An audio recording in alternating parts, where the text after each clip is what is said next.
Hey guys, so this video is a continuation of today's lecture.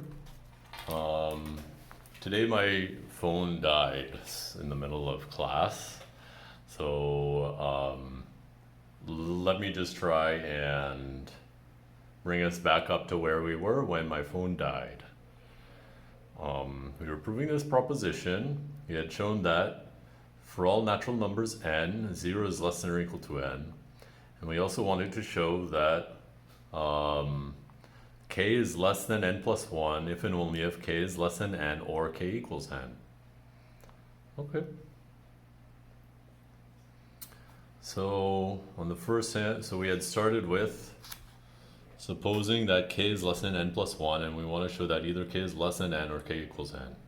In the case that k is less than n plus 1, the definition of n plus 1 is that n plus 1 is n union singleton of n.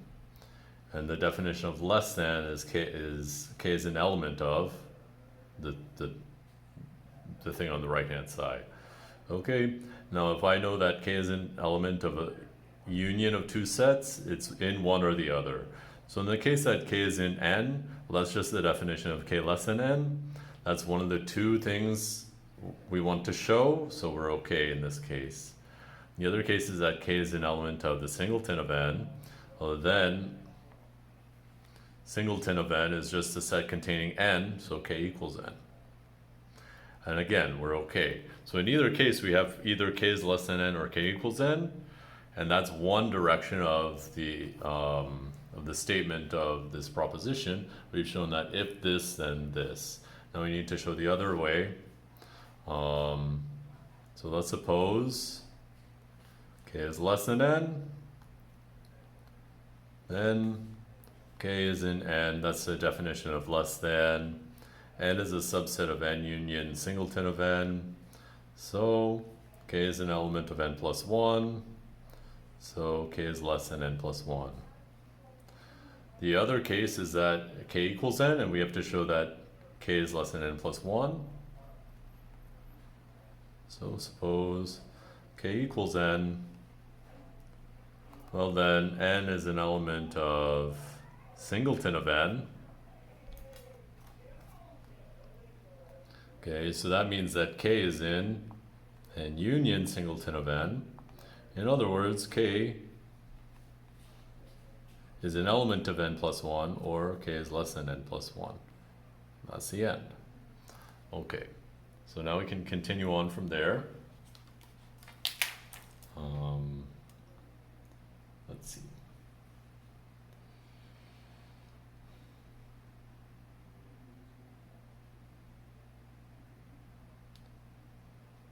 Okay, now we want to show that less than is transitive. Okay, that is our next plan. So proposition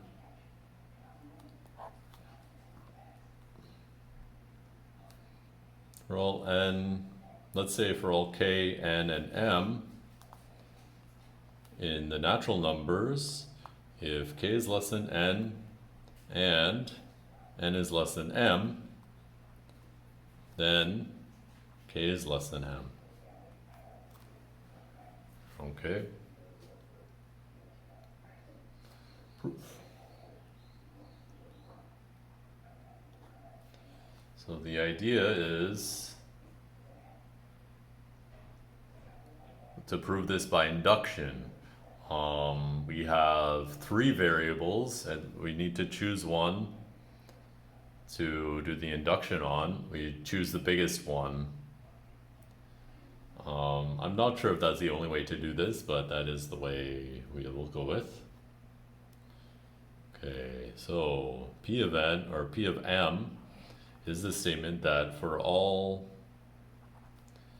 k and n natural numbers, if k is less than n and n is less than m, then k is less than m. Okay, so now we need to show P of 0 then we should need to show that P of M implies P of M plus 1. So first we have the base case. P of 0. So let's assume k is less than n and n is less than 0. Well, this case is impossible. Why? Well, there's nothing less than 0. So then n is an element of 0, which is the empty set. Okay. So there's no such n satisfying this condition. So there's nothing to prove. Okay. And we'll say no such n exists. So there's nothing to prove. And in other words, the base case holds vacuously. Okay, so that takes care of the base case. Now assume we have our induction hypothesis. I'll label it nicely.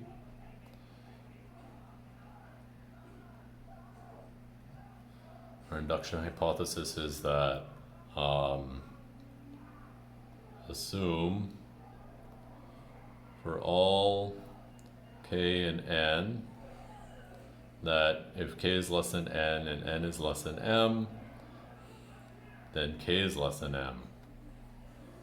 Okay, and our induction step is that now we suppose that k is less than k is less than n, and n is less than m plus 1. Okay. And we have to show that our goal is to show that k is less than m plus 1. Okay. And the trick is we use this. So we know from the previous proposition that n is either equal to m or less than m. So by the previous proposition, n is less than m or n is equal to m. Okay, and this suggests how we should proceed. In this case, we should use the induction hypothesis. And this case is even more simple, right? So let's do this case first.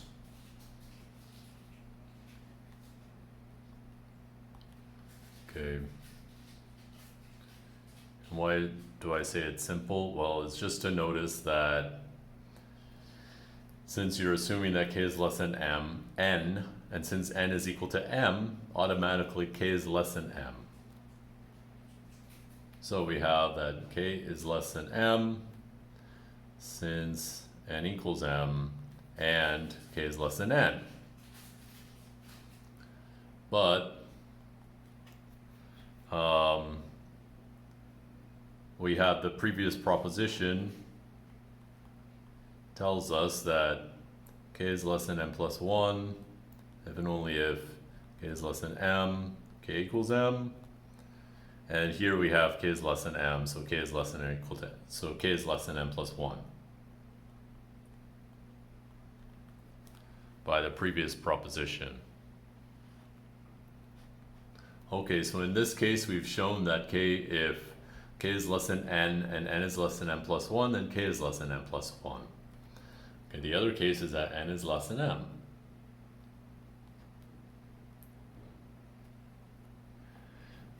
Okay.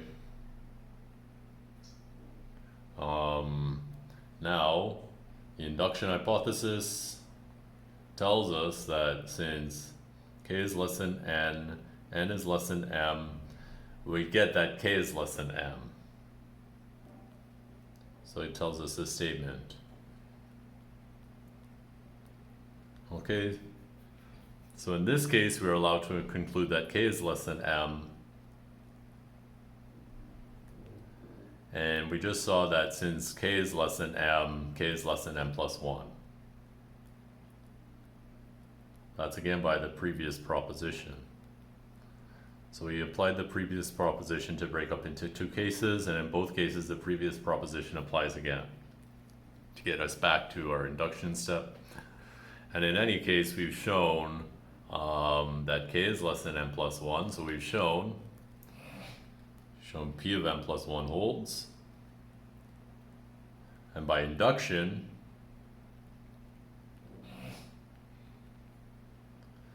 p of m holds for all m.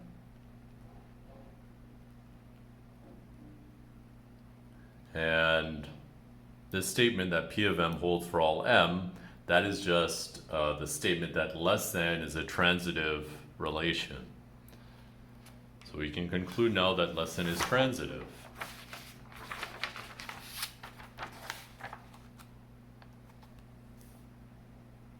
So for all k, n, m in the natural numbers, k is less than n and n is less than m implies k is less than m. So less than is transitive, and that's what we wanted to show. Okay, so I'm gonna break this up into parts. So I'm gonna stop this video here and record another one for the next step, which is, so next up, we have to show that for all n and m integer or natural numbers, either n is less than m is less than n, or n equals m, and exactly one holds. Okay, that's what's next. Okay, so see you guys soon.